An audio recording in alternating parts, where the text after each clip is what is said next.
Welcome. Today I'll be reviewing the Athearn SD40T-2s. Now, three of these are legendary liveries, but they're all for Southern Pacifics.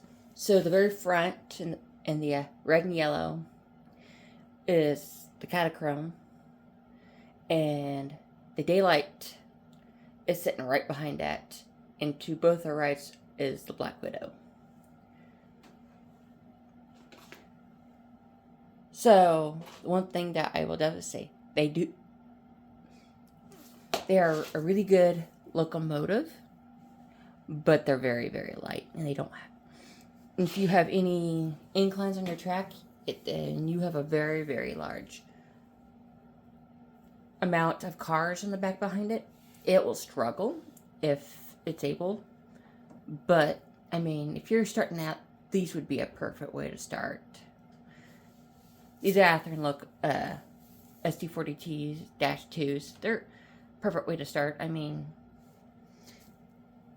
the Catachrome came out, had a Tsunami 2, so it was already a 21 pin that had a Tsunami 2 decoder in it. So, I mean, it wasn't a bad price for what I paid for it. I don't really remember. But these usually run around like $169, just give or take. But they are a very cool looking paint scheme. So, if you give me a sec, we'll go around each one. So, most of these, horn-wise, they're all identical for the most part. Now, the cab kind of differs between the legendary liveries and the regular. So, if you look to your left, it's the legendary livery cabs. It kind of has an L shape where it's one single piece, while the Catachrome is more of a standard cab.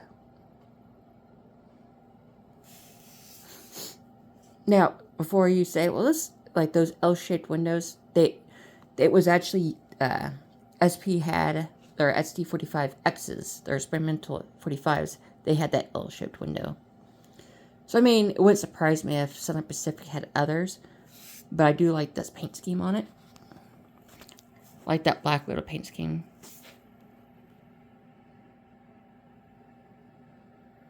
The Catachrome.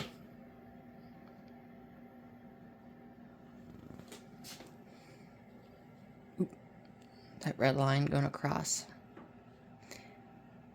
If you notice, the girls are pretty translucent, so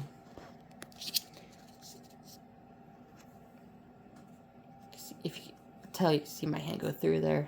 So I mean, they're pretty clear in it. There, maybe if I move a look. No. Well, if you can't tell, well.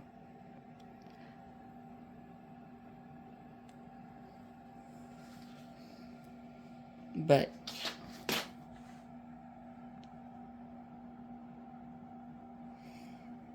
I mean, how I got the Daylight was somebody ordered it, but they didn't like it, so I took the opportunity to get it because I thought it was a cool paint scheme.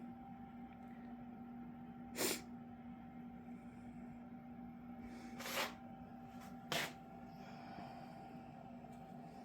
if I can get the. But it says Los Angeles on the side, so let's see if I can.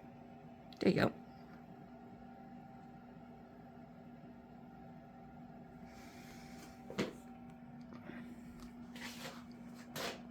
The one thing I would say is if you plan on doing a lot of or heavy hauling with any kind of incline or really, really like standard, like what you see today, cars, probably I would recommend lashing out multiple units, which I mean, if you're doing a realistic looking at this, wouldn't be a problem. The locomotives.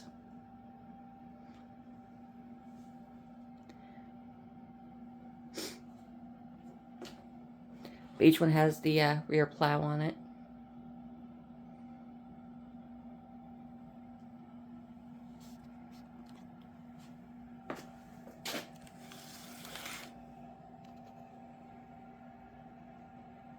Oh, okay, cool.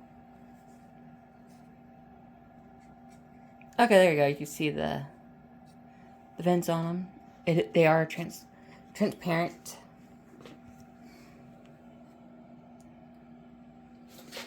I mean, they have it really well designed, so there's that gap right there intentionally.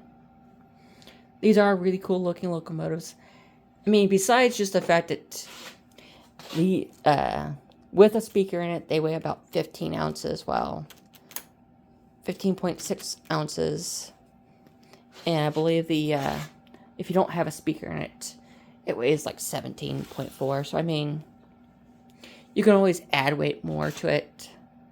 Add it and stick it to a spot where you can't see it, like maybe up here underneath the shell, or up underneath the nose if you have space. But I like the look of the snoot nose. Something I do hope that someone does, if they ever do another, if Athearn does a Genesis line, do the SD40T-2. So that would be really cool. And do like these paint schemes.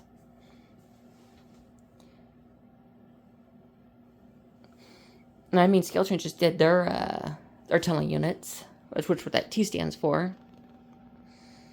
And the whole purpose of that was so that you had somewhat cleaner air going into the engine. I think that was what those words were, the intakes or the cooling. I don't really remember. But I mean,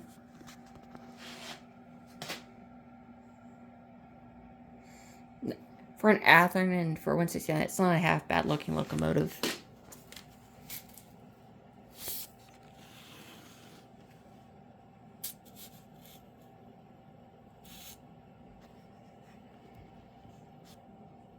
So on each of the models, this light right here, and that one I know works.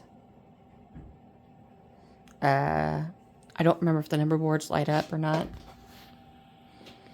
The class lights do not, definitely.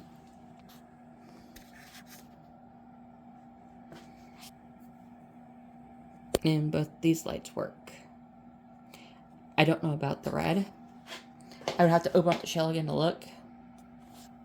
There's no decoders in any of them because I yanked out the Tsunami 2 that was in this one, as I got frustrated with it because I put it in a different locomotive that could pull what I needed at the time.